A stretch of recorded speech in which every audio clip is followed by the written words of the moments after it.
విష్ణువుని పిలిస్తే లక్ష్మి వచ్చి తీరుతుంది. విష్ణురేషానపాయిని అంటారు. విష్ణువుని విడిచిపెట్టకుండా ఉండలేదు. నువ్వేంటంటే విష్ణువుని పెరుగుతున్నావు.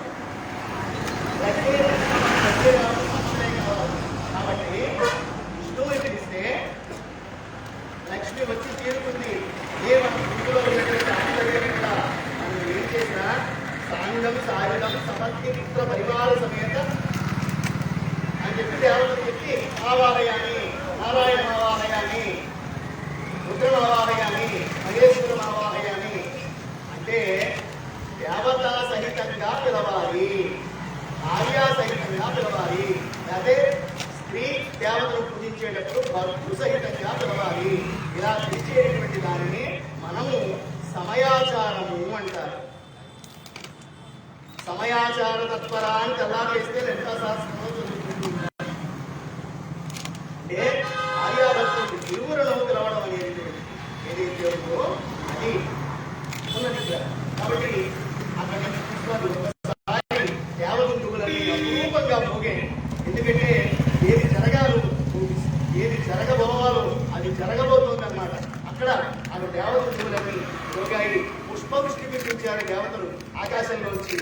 ఆ క్షణంలో మరి ఆ లక్ష్మి ఇప్పుడే దగ్గరికి వెళ్ళిందా ఇంతకుముందు లేదా అంటే విధంగా ఒక అవాంతరం కల్పించి మనకి మళ్ళీ ఒక ముచ్చటను కలిగించింది. అంటే చూడండి, పిల్లవాడు తల్లి దగ్గరే ఉంటాడు. కాస్త తల్లికి ఎడమైతే వాడు దుఃఖిస్తాడు.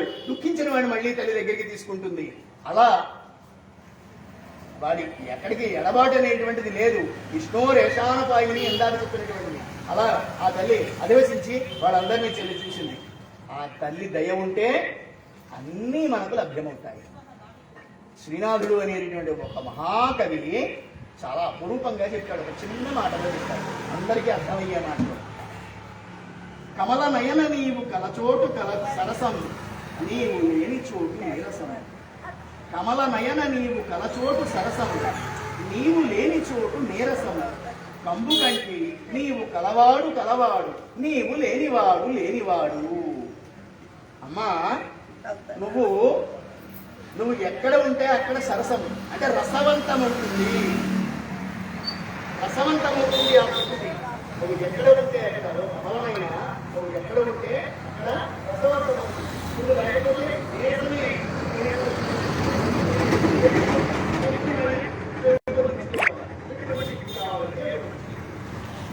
నీవు లేని చోటు నీరసం అని కంపు కంటి నీవు కలవాడు ఉంటే వాడు కలవాడు అవుతాడు.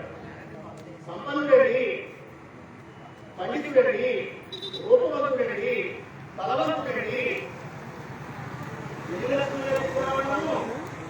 ధనలక్ష్మి, రాజ్యలక్ష్మి, సంతానలక్ష్మి,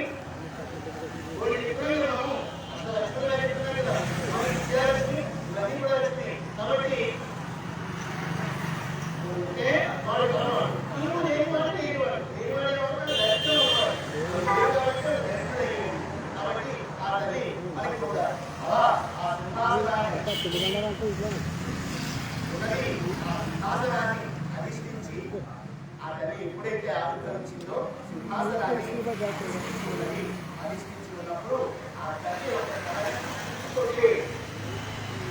పోయినటువంటి దేవేంద్రుని యొక్క సకల సంపదలు మళ్ళీ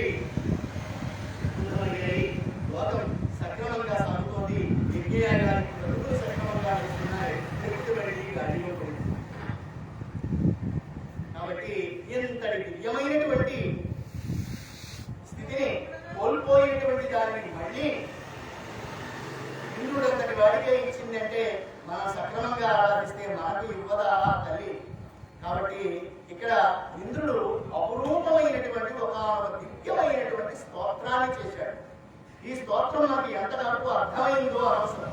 మంత్రప్రియమైనటువంటి మంత్రం అనేటువంటిది నీకు అర్థమవ్వాల్సిన అవసరం లేదు. దాని పని చేస్తుంది. డాక్టర్ గారు వెళ్ళిస్తున్నారు. ఆ విధంగా ఏదో ఎంత అవుతుంది ఆలోచిస్తున్నావా, విడుతున్నావా, మీరు యోగం తగ్గించుకున్నారు. కాబట్టి మంత్రం ప్రశ్నించేటువంటి అర్హత నీకు లేదు. ఉత్సాహం ఉంటే, నీకు శ్రద్ధ ఉంటే అందులో ఏముంది అనేటువంటి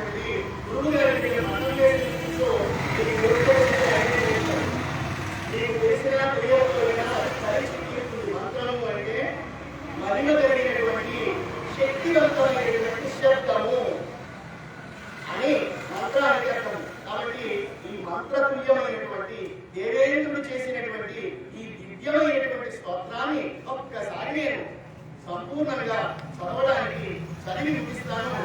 దయచేసి అందరూ శ్రద్ధగా వినండి. నమస్కరించండి. నమామి సర్వలోకానాం జననీ అభ్యుసంభవాం శ్రీయమునిద్రవర్మాక్షీ విష్ణువక్షస్థలస్థితాం పద్మాలయాం పద్మకరాం పద్మపత్రనిభేక్షణాం వందే పద్మముఖీం దేవీం పద్మనాభప్రియాం తమాం త్వం సిద్ధిస్త్వం సదా స్వాహా త్వం సుధాలోకపావని సంధ్యారాత్రి ప్రభాభూతిర్మేధా శ్రద్ధా సరస్వతి యజ్ఞవిద్యా మహావిద్యా విద్యావిద్యాధరి ఆత్మవిద్యాధరేవి త్వం విముక్తిఫలదాయిని అన్వీక్షకీ త్వయీవార్తాధరణీస్త్వమేవ చ సౌమ్యా సౌమ్యై జగద్రూపైః త్వయై తద్దే విపూరితం ఆత్మన్యా త్వం త్వాం దేవి సర్వయజ్ఞమయం వపుః అభ్యాస్తే దేవదేవస్య యోగి చిముద్యంగదా భృతః త్వయా దేవి పరిత్యక్తం సకలం భువనత్రయం వినష్టప్రాయమభవత్ త్వయేదానీం సమేధితం తారాపుత్రాస్య భాగారం భవత్యేదం మహాభాగే నిత్యం త్వద్వీక్షణాం నృణాం శరీరారోగ్యమైశ్వర్యం పరిపక్షయసుఖం దేవి త్వదృష్టిదుష్టానాం పురుషాణాం దుర్లభం త్వం మాతా సర్వలోకానాం దేవదేవోపరీతా త్వయేకత్విష్ణురాజాంబ జగద్వ్యాప్తం చరాచరం మానకోశం తథాగోష్టం మాతృహం మా పరిక్షరం మా శరీరం గర్భం జగేతాః సర్వపావని మా పుత్రాన్ మా సుదుష్కర్యాం మా జగేతావాదేవస్య విష్ణోర్వక్షస్థలాలయే సత్వేన సత్యాభ్యాం తథా శీలాదిగుణైః యజ్ఞతే దేవరాస్సద్యః సంయక్తాయే త్వయామే త్వయావరోచితాः సద్యః శ్రీరాధే సకలైః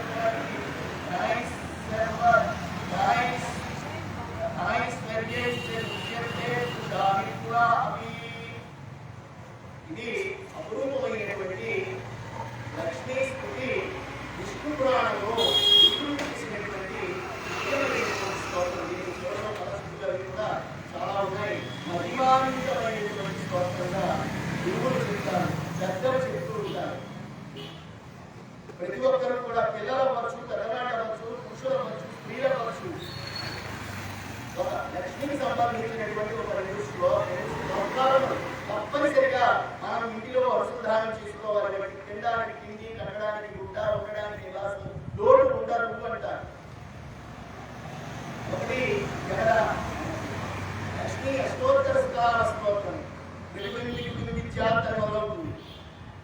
అలాగే ఇప్పుడు చెప్పినటువంటి విష్ణు పురాణాంతర్గత మహాలక్ష్మి స్తోత్రం, దివ్యమైనటువంటి స్తోత్రాలు చేసుకుంటే అత్యంత ఫలప్రదమవుతాయి. ఇంతవరకు ఈ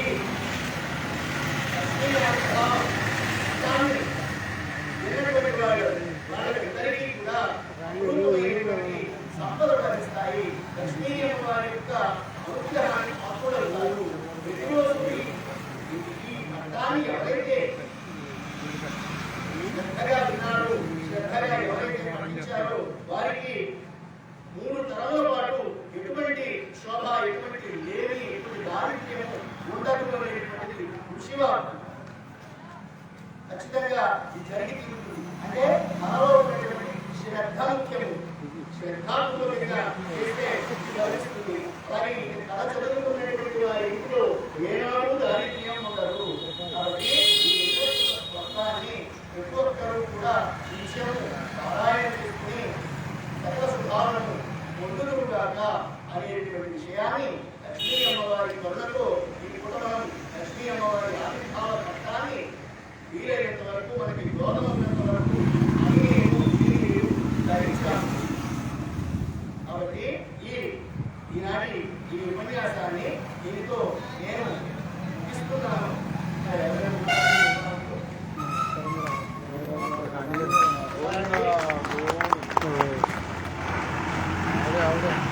మీరు వెళ్ళండి రాని.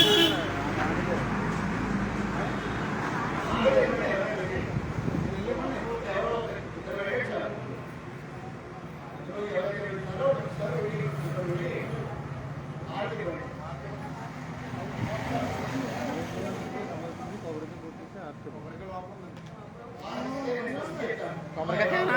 తేనా కొబ్బరికాయ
చిన్న సూచన అండి. ఇప్పుడు ఇక్కడికి వచ్చిన వాళ్ళు అవ్వచ్చు, ఇళ్లలో ఉండి వింటున్న వాళ్ళు అవ్వచ్చు, రేపు కూడా కార్యక్రమం 5:30 అందరూ ఇక్కడ మనకి నేర్చుకోవాల్సి ఉంటుంది. కార్యక్రమాలు ఊహించుకొని రేపు కార్యక్రమం 5:30కి ఇలాగే భజన మొదలవుతుంది. 5:30 టు 6:30 భజన తీసుకున్న తర్వాత 6:30కి యథావిధిగా ఉపన్యాసం ప్రారంభమవుతుంది. అలాగే శుక్రవారం నాడు అంటే ఇవాళ రేపు ఎల్లుండి ఉపన్యాసం భజన ఉంటాయి. శుక్రవారం నాడు వారి సమయం చెప్తారు. ఉదయం పూట గోపూజ, కుంకుమ పూజ, అది వారి సమయాన్ని బట్టి మనం ఇంకా 2 రోజులు వ్యవహరించి కాబట్టి సమయాన్ని మనం సద్వినియోగం చేసుకుంటాము. కార్యక్రమానికి మీతో మీరు మాత్రమే కాకుండా మీతో ఉన్నటువంటి మీ కుటుంబ వారికి కూడా తీసుకురావాల్సినటువంటి బాధ్యత కూడా గోపూజ, కుంకుమ పూజ అందరూ చక్కగా వచ్చి కార్యక్రమాన్ని నిర్వహణ చేసుకుని సాధిద్దాం.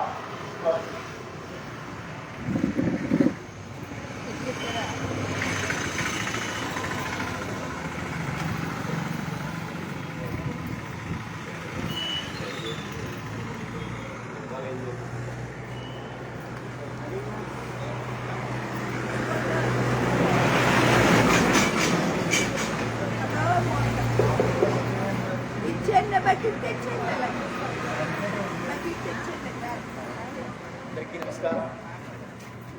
నేను చాగంటి రాజు పాలకుడు. తిరుమల తిరుపతి దేవస్థానం ధర్మ ప్రచార పరిషత్ వారి యొక్క ఆధ్వర్యంలో ఈ మే మాసంలో 28, 29, 30, 31 తేదీలలో మొదటి 3 రోజులు సాయంత్రం పూట భజన, తరువాత నాచే ఆధ్యాత్మిక ఉపన్యాసాల కార్యక్రమాన్ని నిర్వహణ చేసుకుంటూ చివరి రోజు అయినటువంటి 31వ తేదీన మన ఈ ఏళ్లవాణి గరువులో కలిసి ఉన్నటువంటి మెయిన్ రోడ్లో ఉన్నటువంటి కోదండరామస్వామి వారి ఆలయ ప్రాంగణంలో మనము ఈ కార్యక్రమాలను నిర్వహించేసుకుంటున్నాము. చివరి రోజున మాతృమూర్తుల కోసం చక్కగా ప్రత్యేకించి కుంకుమ పూజ, గోపూజ కూడా నిర్వాహకులు నిర్వహణ చేస్తున్నారు. కాబట్టి తప్పనిసరిగా అందరూ వచ్చి మీ యొక్క భాగ్యాన్ని మరింత భాగ్యవంతం చేసుకుని ఈ అవకాశాన్ని సద్వినియోగం చేసుకోవాల్సిందిగా అందరినీ కోరుతున్నాం. స్వస్తి.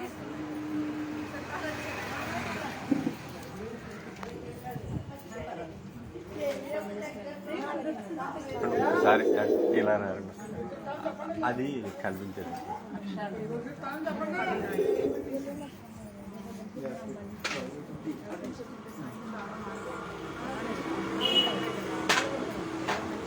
ఒక్కసారి అటుగాని ఇటుగాని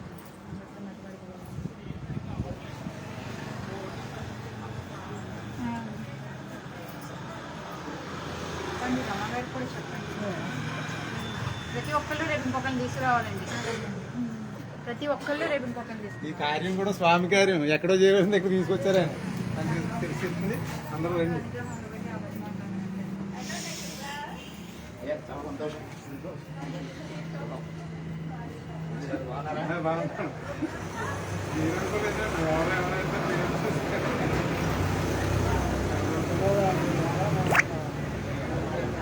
మీకు నాకు కలిసి